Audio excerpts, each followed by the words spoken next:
काफी परेशानियां हो रही है। लोगों के सीने में दर्द, आंखों में जलन और सर दर्द की परेशानियां लोगों को हो रही है, जिसकी वजह से आम जो लोग हैं वो काफी ज्यादा परेशानियों का सामना करना पड़ रहा है उन्हें, और अपना जो उनका डेली रूटीन है उसमें भी कुछ बदलाव करने की जरूरत महसूस हो रही है।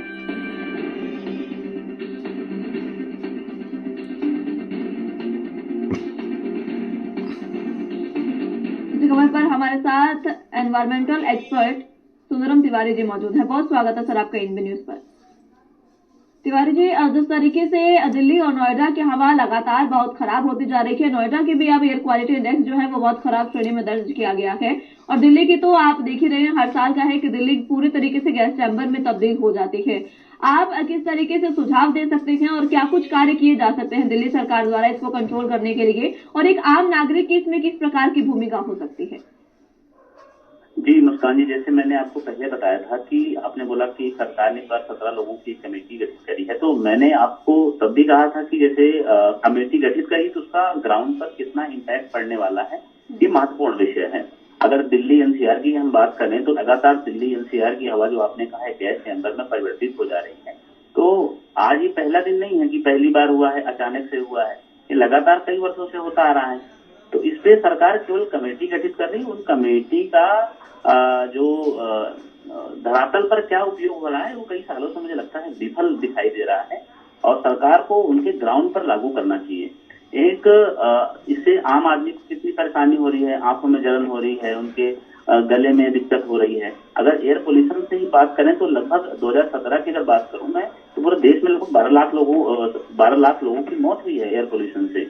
और आम आदमी के लिए तो सरकार को भी आम आदमी में जन जागरूकता अभियान चलाना चाहिए। मैं तो पहले भी कहा था कि आप सरकार के भरोसे पर्यावरण का विषय अकेले कंट्रोल नहीं कर सकते, आपको इसमें समाज को, लोगों को जोड़ना चाहिए। पर्यावरण के संबंधित और एयर पोल्यूशन से संबंधित जन जागरूकता अभियान सरकार ने कितने चलाए, ये सोचने का विषय है। आम आदमी की अगर बात करें तो ज्यादा से ज्यादा सरकार को प्रेरित करना चाहिए कि पब्लिक ट्रांसपोर्ट का यूज करें, और उनपे कुछ, मैं कहता हूँ जो लोग ज्यादा पब्लिक ट्रांसपोर्ट का यूज करें उनपे कुछ ऐसा रिवार्ड भी देने चाहिए। जब सबसे ज्यादा पूरे साल में पब्लिक ट्रांसपोर्ट यूज कर रहा है सरकार उसको रिवार्ड दे, इससे लोग प्रेरित हो सके पब्लिक ट्रांसपोर्ट उपयोग करने का।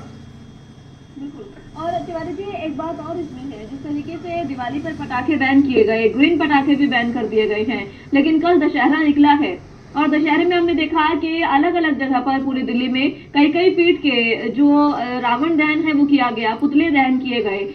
वो एक मिसाल दिल्ली सरकार कायम कर सकती थी कि पुतला दहन जो है वो एक परंपरा के अनुसार छोटा सा पुतला दहन किया जा सकता था, क्योंकि उससे प्रदूषण बहुत ज्यादा बढ़ा है। हालांकि कुछ दिल्ली के इलाके ऐसे हैं जहां पर प्रदूषण कम हुआ, लेकिन कई इलाकों में अभी भी 250 के पार प्रदूषण देखने को मिल रहा है। इस समय AQI लेवल 250 के पार है। जी, जो रावण है उनका कोई ऐसा मानक तय नहीं है कि रावण का साइज बहुत बड़ा होना चाहिए। सरकार जो भी रामलीला कमेटी है उनके साथ, मैं तो यही आपसे बार बार कहता आ रहा हूँ कि समाज के लोगों को जोड़े सरकार। जो रावण दहन करने वाली और रामलीला जो कमेटियां हैं उनके साथ सरकार एक बैठक करती। कोई ऐसी परंपरा में कोई मानक तो तय नहीं है कि रावण का हाइट 500 फीट होना चाहिए, 200 फीट होना चाहिए, 100 फीट होना चाहिए। एक छोटा रावण दहन करके ऐसा लोगों से, कमेटियों के साथ डिस्कस करके करा जा सकता था, और उससे जो प्रदूषण है उनको उनके बारे में बताया जा सकता था।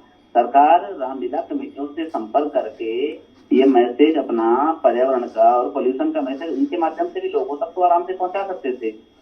और दिन प्रतिदिन जो दिल्ली की हवा खराब हो रही है, जैसे आज की मैं बात करूँ तो हीरपुर में 300 है air quality index, Delhi university में 273 है, नोएडा में 218 है, शादीपुर में 305 है।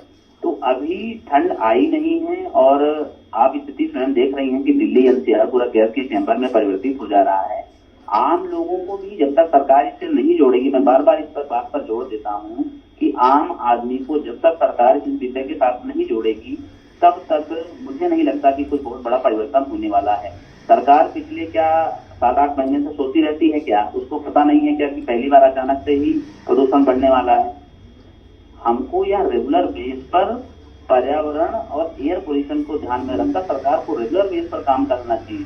मैं तो कहता हूँ कि दिल्ली एनसीआर में पर्यावरण इमरजेंसी घोषित करनी चाहिए। जिस तरह से स्थिति है, आम लोगों को कितनी परेशानी हो रही है, सरकार की कमेटी तो बना देती है लेकिन उसका धरातल पर कुछ उपयोग देखने को नहीं मिलता, जिससे आम लोगों को परेशानियां हो रही हैं। आम लोगों की मेरी पर्सनल सलाह ये है कि जब अपने काम पर निकले तो ज्यादा से ज्यादा पब्लिक व्हीकल का यूज करें, मेट्रो का यूज करें, मास्क लगाएं और हेल्दी फूड और हेल्दी डाइट लें, जिससे उनकी सेहत पर ज्यादा नुकसान न पड़े।